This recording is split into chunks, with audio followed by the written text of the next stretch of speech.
ペンダコ。Bonjour tout le monde. Moi, c'est ペンダコ先生。今回はアナログトーンの使い方について解説していきます。以前、クリップスタジオでのトーンの貼り方は動画で解説しましたね。そもそもこのトーンがどんなものなのか、どんな道具を使って自分の絵に貼るのか紹介していきますね。最後にはおまけとして初めてトーンを買う人におすすめのトーンを紹介します。Alors, c'est parti! ペンダコ。これがアナログのトーン。1枚ずつ決まったパターンが印刷されていて、番号が付けられています。番号の意味についてはこちらで解説しています。実際に開けてみましょ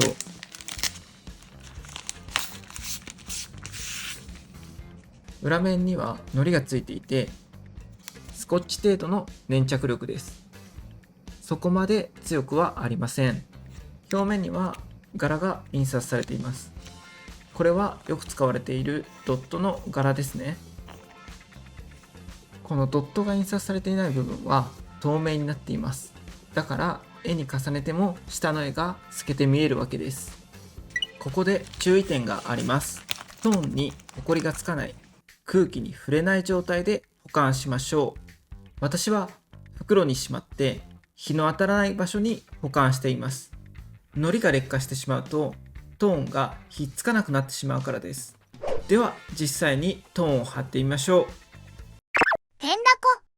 トーンを貼るのに使用する道具を紹介します。カッターと定規。カッターはデザインナイフを使う人もいますが、私は昔から普通のカッターナイフを使っています。定規はトーンを圧着するために使います。そのための道具としてトーンヘラというのが売っています。私は基本デジタルでトーンを貼るようにしているので、定規やシャープ芯のケースで代用しています。では実際にこのトーンを貼ってみましょう。このキャラクターの影にトーンを貼ってみます。わかりやすくするためにちょっとゆっくり作業をしていきますね。まずは頭にトーンを貼ってみます。トーンを貼りたい範囲より一回り大きく切ります。トーンは薄い材質なので切るときは力を入れすぎないようにしましょう。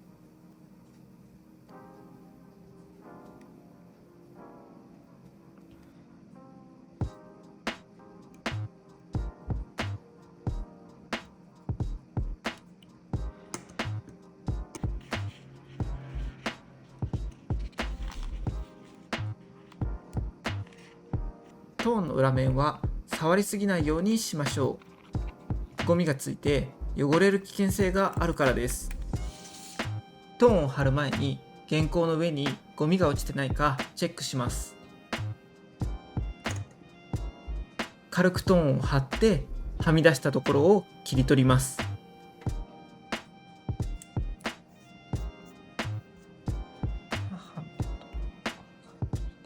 ペン線に沿ってカッターでトーンを切ります。切り取ったら余分なトーンを取り除きましょう。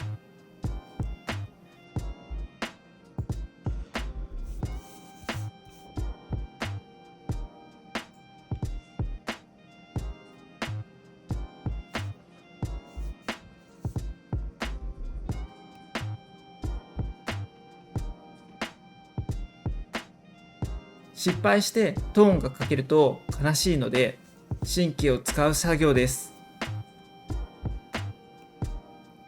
トーンと原稿の隙間にカッターを差し込んでトーンを持ち上げると簡単に剥がせます。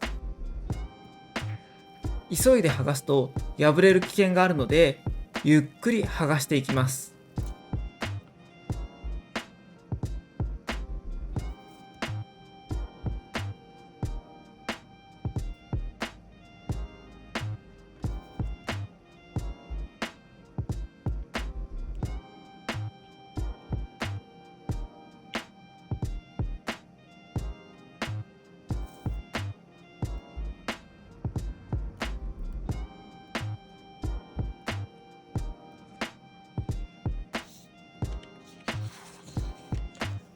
切り終わったら圧着します。上から紙を置いて定規で軽くこすります。圧着すれば簡単に剥がれることはありません。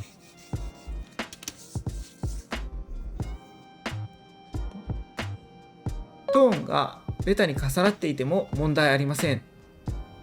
印刷の時にそこは真っ黒になるからです。また圧着した後もトーンを切って調整することができます。頭の左側のトーンを切り取ってみましょう。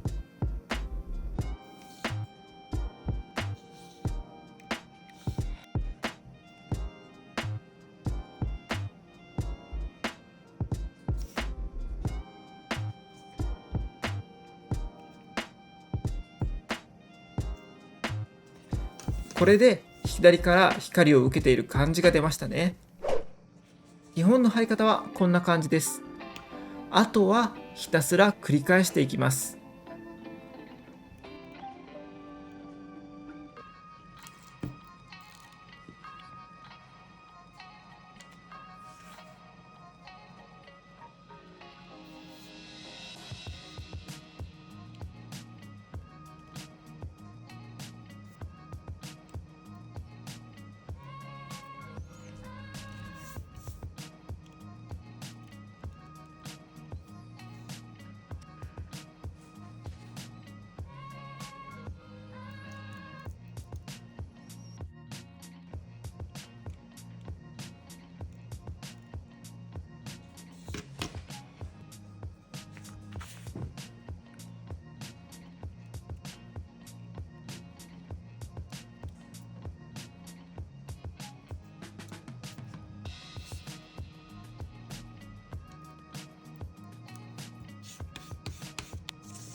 アナログトーンを貼る作業は徐々に絵が仕上がっていく感じがして個人的には好きな作業です。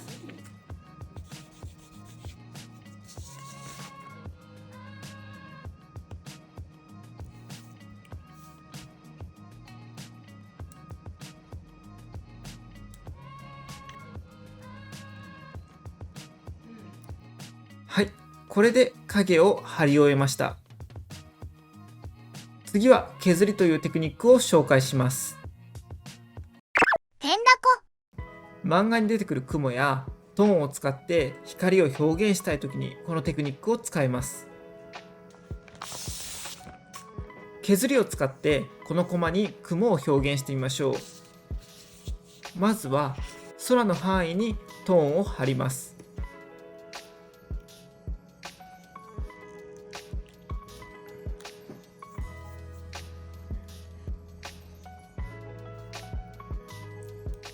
削りたい箇所にカッターを当てて内側から外側に軽く手を動かします。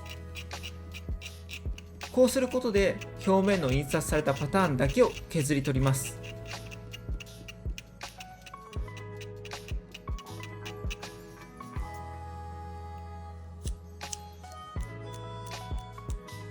この手法をうまく使ってグラデーションのような表現を行うわけです。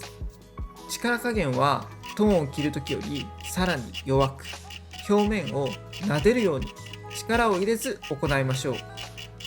ちょっとカッターの刃が古くて音が悪いですね。削りにくくなってきたのでカッターの刃を取り替えました。音が変わったのが分かりますか？削るとゴミが出るので、私は粘着力を弱めたスコッチでゴミを取るようにしています。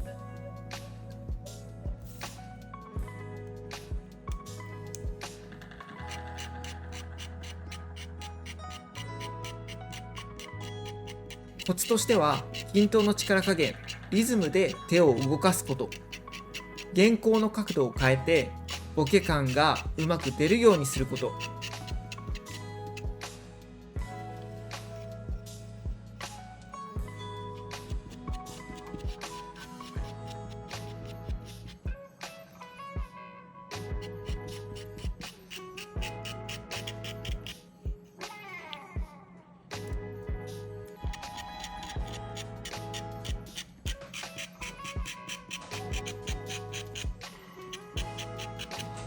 これで完成。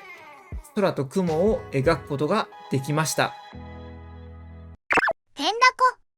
最後に漫画を初めて描く人におすすめのトーンを紹介します。デリーターのトーン SE61 と SE63 というのをおすすめします。めっちゃ地味じゃんって思うかもしれません。しかしトーンはあくまでペンでは表現できないグレーを表すためのツールです。初心者の人はまずこの4階調、白、黒、薄いグレーと濃いグレー、これで作品を仕上げることをお勧めします。ある程度使うトーンを絞ることで作品全体の統一感も出ますし、何より勉強になります。全ページ貼り終わってからさらに貼り足したいところのためにトーンを購入してもいいですしね。まずは基本のドット柄のトーン SE61 と SE63 から試してみましょう。てんだこ。今回はアナログのトーンの使い方について解説しました。今後削りを使ったいろんな表現についても動画を出したいと思っています。トーンの選び方やトーンを使った演出の考え方については別の動画で解説していますので、ぜひ見てみてください。動画が参考になった人は高評価と誰かに共有してみてください。皆さんの漫画制作に役立てたら嬉しいです。最後まで動画を見てくれてありがとうございます。それでは皆さん、次の動画でお会いしましょう。アビアント。